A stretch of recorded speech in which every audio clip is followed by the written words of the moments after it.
O Senhor esteja convosco. Ele está no meio de nós. Evangelho de Jesus Cristo, segundo Lucas.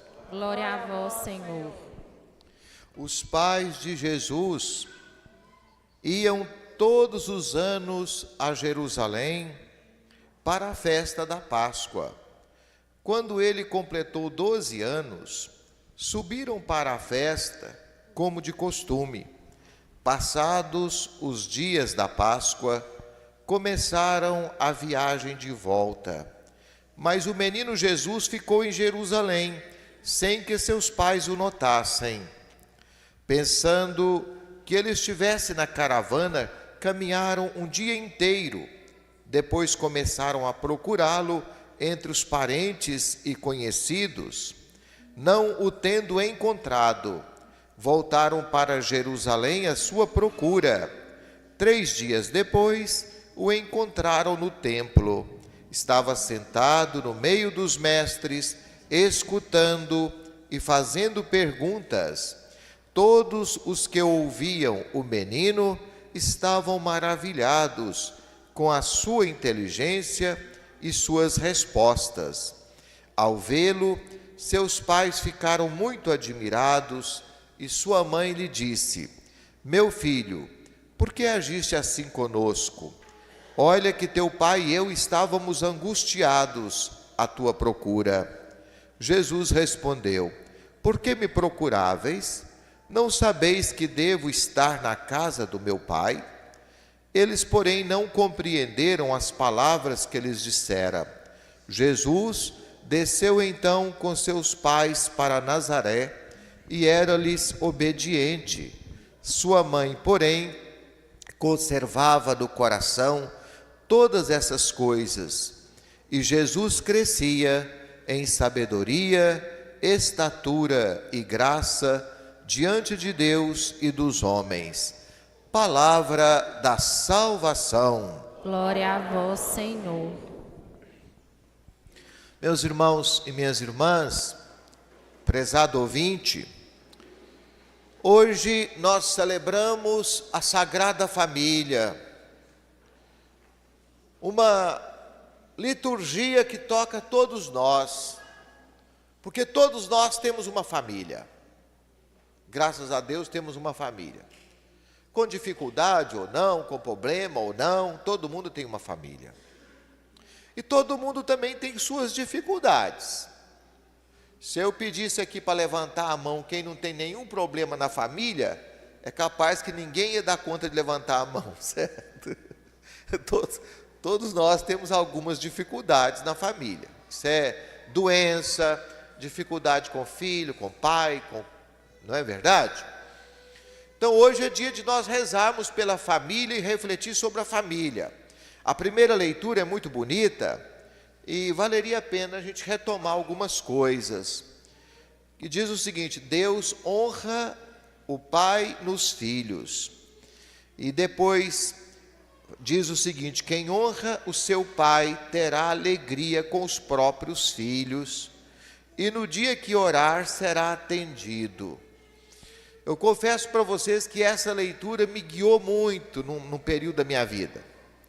Porque a leitura diz o seguinte: meu filho, ampara o teu pai na velhice, e não lhe cause desgosto enquanto ele vive, mesmo que esteja perdendo a lucidez. Meu pai perdeu a lucidez. Meu pai teve Alzheimer. E todo mundo aqui que já passou por isso sabe o tanto que é difícil. Alguém aqui na igreja já cuidou de um pai ou uma mãe com Alzheimer? Levanta a mão para eu ver. Então vocês sabem o que significa. A dificuldade que é. E às vezes quando eu estava quase perdendo a cabeça de tanta dificuldade, eu lembrava disso aqui.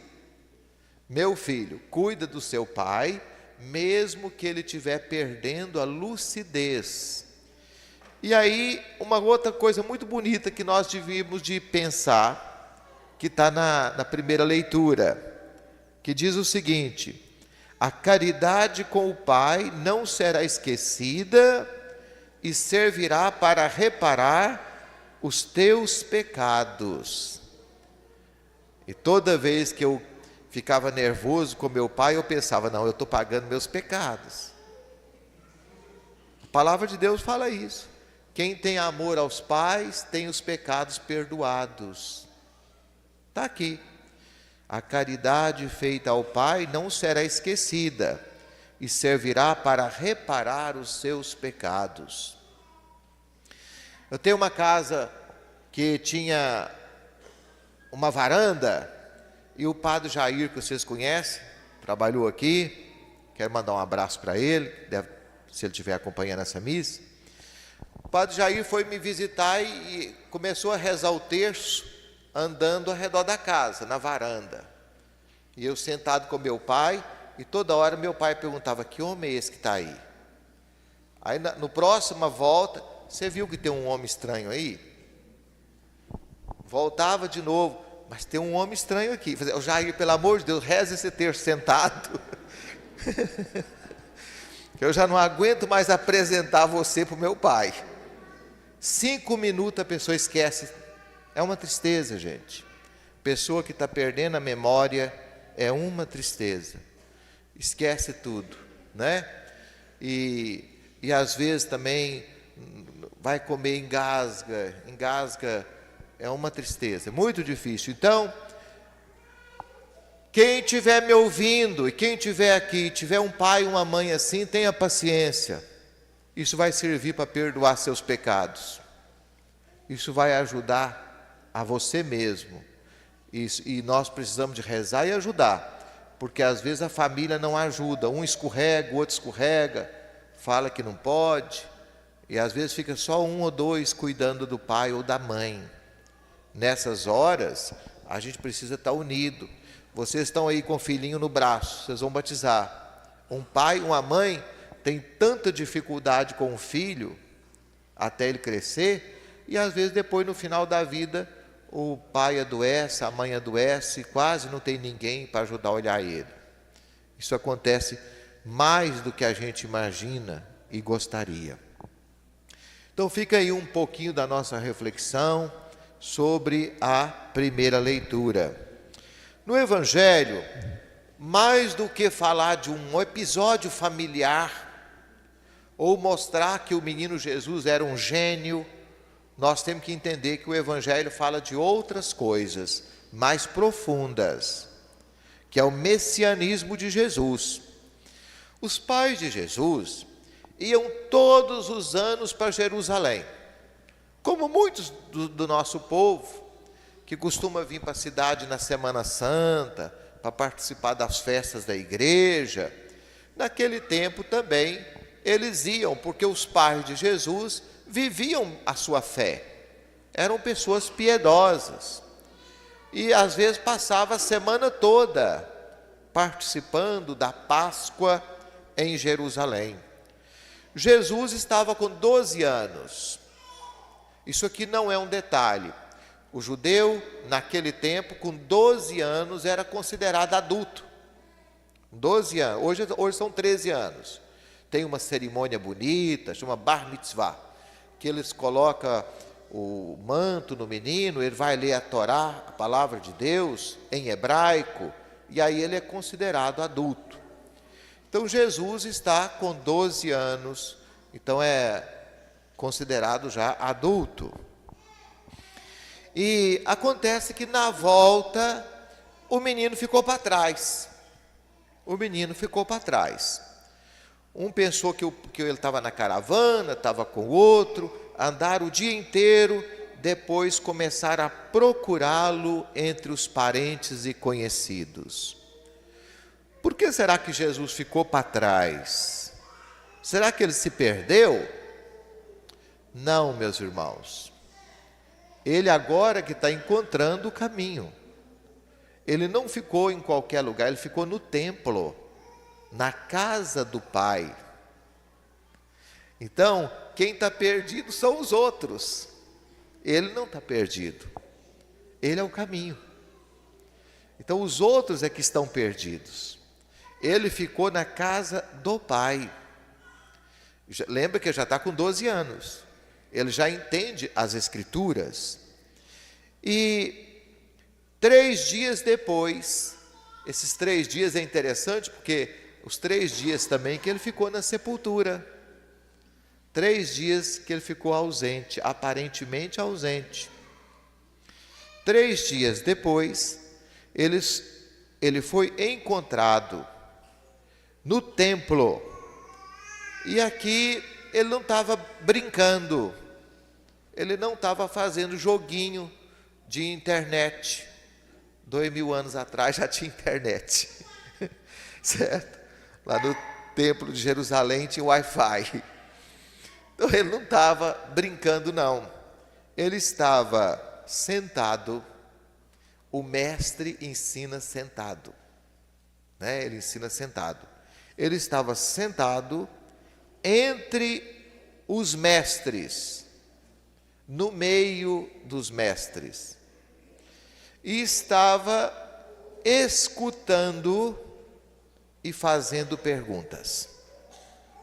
Escutar é muito importante na época de Jesus. Hoje nós gostamos muito de ver. Nós estamos na época das telas.